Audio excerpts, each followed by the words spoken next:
Oke, selamat malam, ketemu lagi di channel YouTube.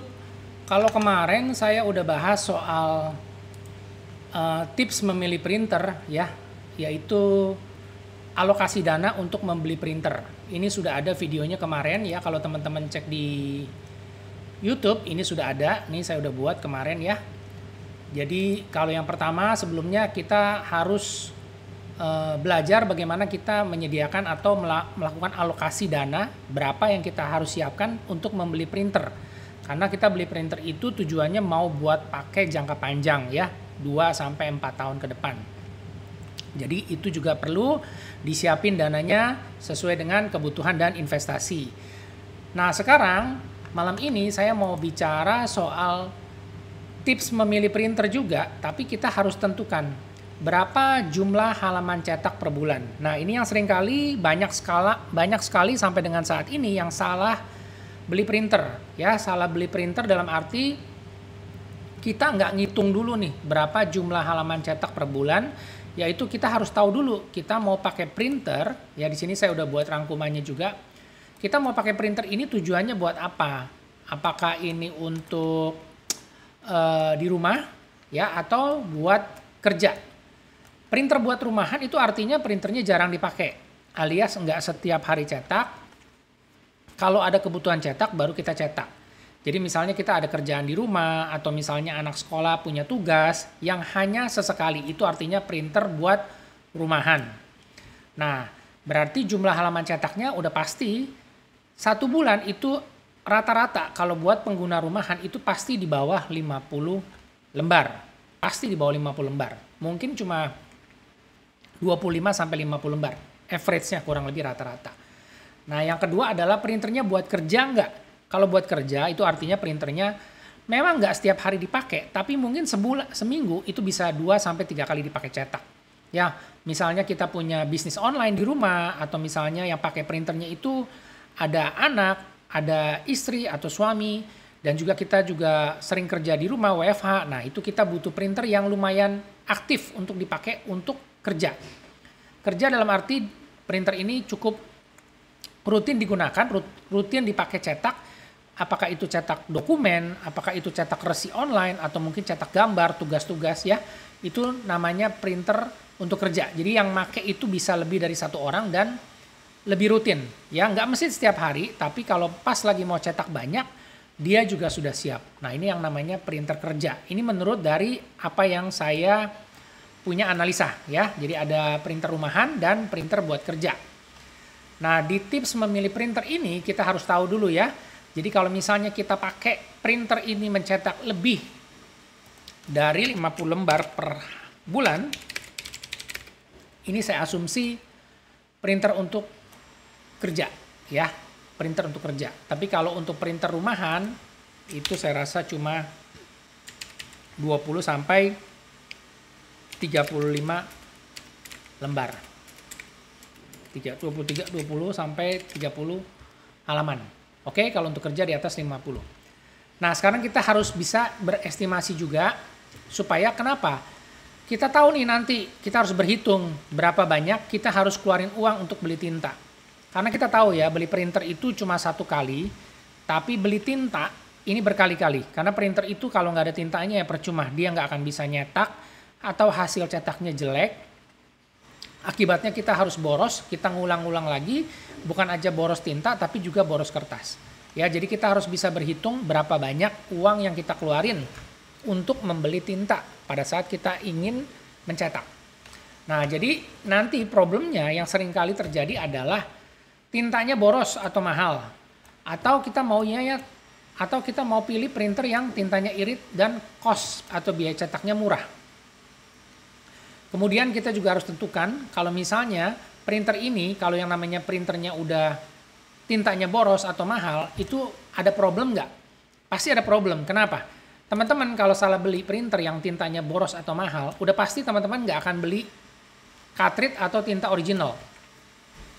Jadi pasti teman-teman akan nyari tahu atau gimana caranya disuntik, direfill, atau diisi ulang. Ya, ini problem. Kenapa? Karena kita mau murah. Akhirnya kita cari alternatif, kita suntik-suntik, refill tintanya malah problem alias rusak. Cartridge-nya ya rusak, bukan printernya. cartridge-nya rusak. Tapi kalau sampai mungkin kita refillnya juga jorok, ya, tintanya belepotan, bisa juga printernya rusak. Nah, ini yang jadi problem kalau misalnya kita salah pilih printer, ya, gara-gara tinta boros nih. Atau kalau kita benar milih printernya, kita akan dapat printernya yang awet.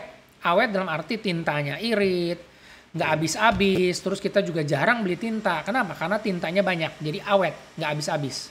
Oke? Nah, kemudian kalau salah beli printer lagi, gara-gara kita juga nggak menentukan, ya, dengan kita melakukan yang namanya tadi isi ulang, refill, itu udah pasti bikin printernya nggak ada garansi. Ya, garansinya di void, dibatalin, karena tidak boleh suntik isi ulang cartridge. Tapi kita lakukan karena kita pengen cari murah, akibatnya printernya garansinya batal. Nah, ini juga jadi resiko kalau sewaktu-waktu ternyata printernya rusak bukan gara-gara cartridge di refill, tapi misalnya power supply-nya mati, atau misalnya tombolnya nggak bekerja, atau ada mekanik-mekanik di dalam printer yang problem. Nah, ini kita udah nggak bisa klaim garansi. Tapi kalau kita punya printer yang memang sesuai dengan kebutuhan kita, ya, yang irit dan awet, nah itu semuanya ada garansi karena kita selalu pakai tinta original. Garansinya pemakaian sampai dengan 2 tahun atau 20.000 cetak. Nah, ini yang kenapa kita bilang kalau printernya itu pakai yang original dan tintanya irit, semuanya ada garansinya.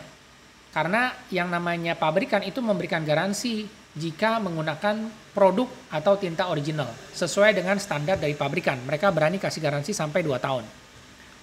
Nah, selanjutnya adalah biaya operasional. Biaya operasional adalah gini.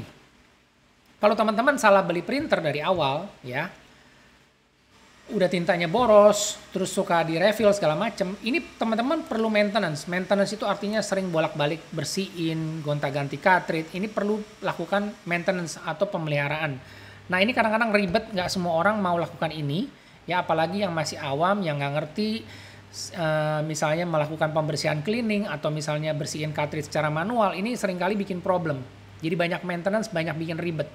Apalagi kalau misalnya sedikit-sedikit, kok kenapa begini hasil cetaknya, kok kenapa begini warnanya, nah ini perlu maintenance, nah ini ribet banget. Nah, kalau saya orangnya nggak mau repot, jadi saya maunya nol maintenance, alias nggak perlu maintenance, nggak perlu repot-repot, cukup isi tinta original, udah ngeprint aja. Kalau ada problem gimana? Ya balikin lagi garansi. Kita nggak mau repot, kasih garansi ke service center, mereka yang akan beresin. Jika memang ada kerusakan atau memang ada problem, kita tinggal klaim semuanya garansi, di cover, kita beres, nggak mau pusing. Ya, ini gayanya saya nggak mau seperti ini. Nggak mau yang istilahnya repot, harus maintenance segala macam. Nah, oleh karena itu, teman-teman sekarang harus tentukan dulu, ya. Mau beli printer, tadi udah siapin alokasi budget. Yang kedua, tentukan jumlah halaman cetak per bulannya. Ya, jadi nanti kita bisa kasih tahu kira-kira printer apa yang cocok. Kita juga nggak mau misalnya ternyata teman-teman ngeprintnya jarang, cuma 20 sampai 35 lembar atau 35 halaman per bulan. Terus harus beli printer yang mahal, yang sistemnya inktank, nggak perlu, ya. Teman-teman bisa beli printer yang harganya lebih murah sesuai dengan budget, sesuai dengan kebutuhan cetaknya. Jadi udah pasti dapatnya nanti dapat juga tintanya lebih hemat, nggak boros, dan juga printernya awet. Nah, itu yang tadi saya sampaikan supaya teman-teman sekarang udah punya gambaran, ya. Kira-kira kalau mau milih printer itu tadi apa? Setelah kita siapin budget, kita juga tentukan printernya mau dipakai buat apa? Buat di rumah atau buat kerja? Atau bisa semuanya juga ada. Ada juga yang maunya saya buat di rumahan juga bisa, buat kerja juga bisa. Nah, silakan teman-teman tentukan dulu kebutuhannya seperti apa.